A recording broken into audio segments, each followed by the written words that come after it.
I'm Diana Beaufort. I started Reds 17 years ago.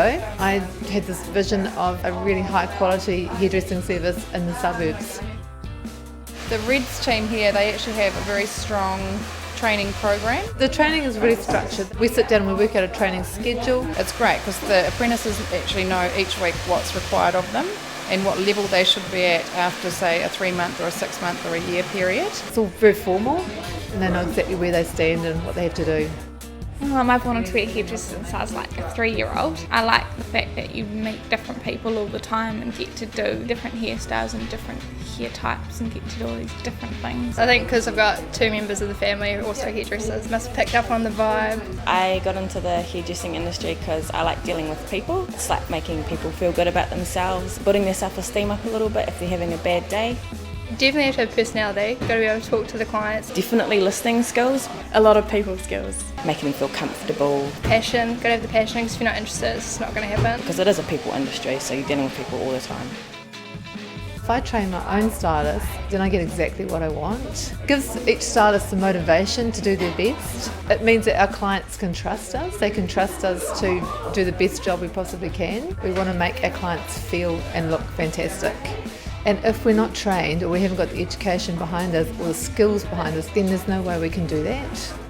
You definitely have to have very strong motivation to get from year 1 to year 3. It's actually a really long road. They put their own barriers up and I spend quite a lot of time coaching them to find out what their barriers are and how to overcome them. You just got to think that, this is something good that she's trying to teach me because I'll become a better stylist in the long run. Training actually gives them that edge on anyone else, takes them from being an average hairdresser to actually being the best they can be. We have a set training day on Thursdays. And I bring in a model and do their hair, and we have our trainer who helps us. They basically turn up, they know what their model should be, what they're doing for the day, what the outcome is and what we're looking for when we're assessing their training session. And we go back over and look at our mistakes and take home a little bit of homework as well. And then if we also have half an hour downtime, we can get one of our dolls out, one of our mannequins out and practice on those and get one of the seniors to come and check and say like, yeah, you're doing that right, or no, that's not quite up to the standards.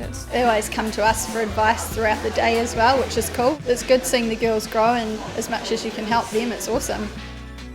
Training has to be constant because if you don't move forward, you actually move backwards. Here we're constantly doing courses each year. I learnt my basic fundamentals, my grounding, support, everything. I learnt it here. It's not compulsory, but we all want to keep learning. Working with a whole heap of different girls and learning their different ways of doing things. I mean, as much as you can learn from watching, it's always better having that one-on-one. In hairdressing, your learning never ends. I wouldn't have the skills that I have now if it wasn't for Diana. You have to keep training to excite yourself, to excite your clients, to motivate yourself, to push your boundaries.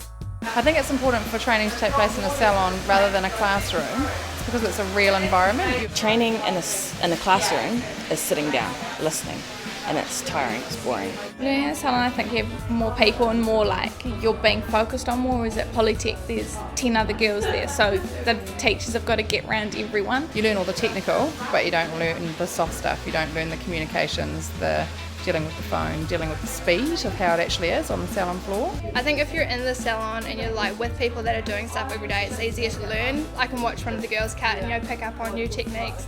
We've got incentives running every day. We have a wellness program running in the salon where I give them fresh fruit. My husband's a physiotherapist and he gives them massages. So everything's really clearly laid out. We have an organisational structure so they know that they start here and they move on to the next level. They know that they've got a path. They know that they're not going to be here forever. They're going to move on to this and this and this when they've done that. And that's tied into the HITO assessments as well. We actually create a culture and environment of caring, of really caring about people. If I see someone do something really great, I'll say it straight away. We all work together really well as a team. We're like a little family. You're creating a positive culture all the time, and it's all the little things that count. There's nowhere else I'd want to work.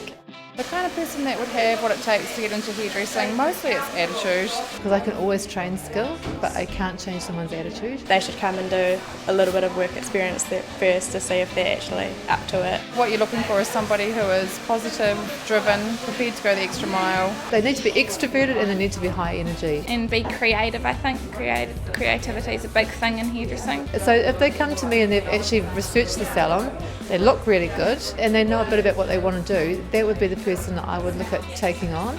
There's so many different areas of hairdressing you can go into. You can be a very successful stylist and earn a lot of money just being on the floor in a great salon. I want to become a really, really good stylist. But then you can also get into the session styling, do the fashion weeks, magazine work, lots of competition work. We've got so much more to do. Going on more competitions, courses, and just learning heaps more. Till about maybe 2 or 3 years ago, I'd never left the country, and then Hair Expo came up, first plane ride. I mean, it was just the most amazing trip ever. You can work on cruise liners, you can get into business development and training and coaching. I'd maybe even like to do like a training course to train up more people. My biggest goal is to own my own hair salon and get a really, really good name like Diana's done for Reds. I really like helping people and just want to see them get further in their career and make a difference to their life. It's endless really, like the career path that you can choose to take is huge. So I do find the high-toe training programs useful. The high-toe training and my training, they lock in together. The high-toe training locks into what the salon goals are. And eventually I will pass that training over to somebody else. But I actually really like training. I love seeing them achieve their goals, move forward, become what they want to become. That light bulb moment when they get it. I see a client walk out with a beautiful haircut and I think, wow, that's my training. They've actually taken all that on board. There's so many opportunities for you in a hairdressing apprenticeship. It's awesome.